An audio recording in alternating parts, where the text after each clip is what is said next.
耶穌復生拉匝祿之四。耶穌就是復活，就是生命。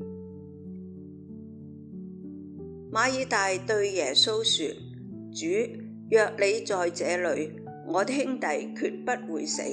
就是現在，我也知道，你無論向天主求什麼，天主必要賜給你。耶穌對他說：你的兄弟必定要復活。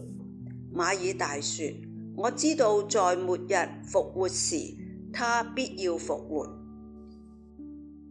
喺耶穌嘅時代，法利賽人主張人嘅肉身將會喺末日復活，撒杜塞人呢就否認復活嘅觀念，而喺民間有唔少人相信會有復活。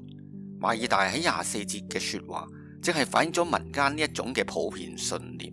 不過，當耶穌話你的兄弟必定要復活嘅時候，除咗指末日嘅復活，亦都暗指佢即將使拉匝祿復生。呢個係耶穌慣常用嘅一語雙關。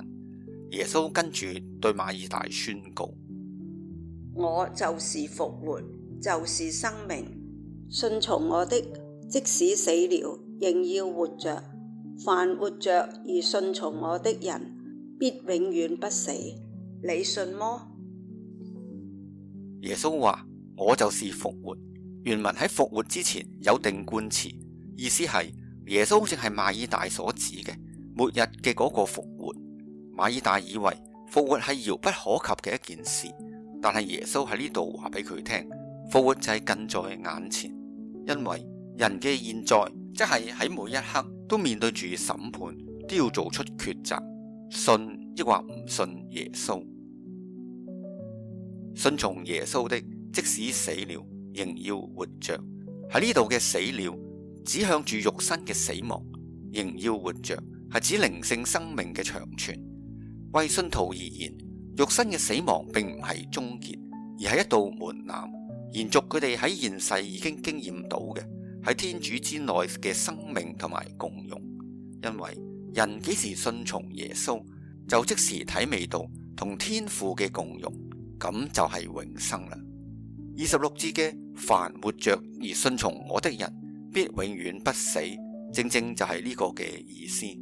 耶穌喺最後晚餐嘅臨別贈言入邊，更清晰咁樣指出，永生就是認識你唯一的真天主和你所派遣來的耶穌基督。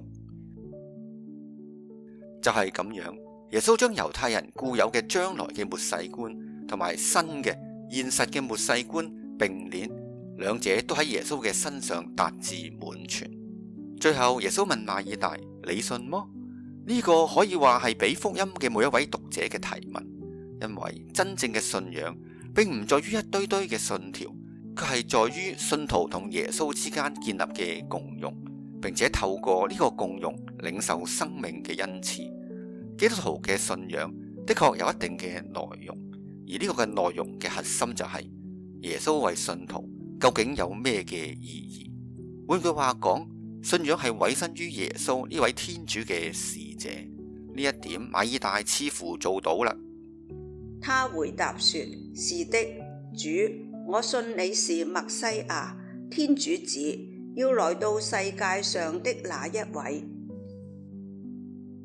馬爾大喺22同埋24節兩次講我知道，而喺呢度呢，佢就講我信，顯示佢嘅信仰正係逐漸咁增長。喺呢度，佢宣認耶穌為默西亞天主子，呢個正係整部若望福音俾耶穌嘅崇高嘅名號。耶穌係默西亞，因為佢滿全咗猶太人長久嘅期待。耶穌係天主子，因為佢同天主嘅契合係完全而獨特嘅。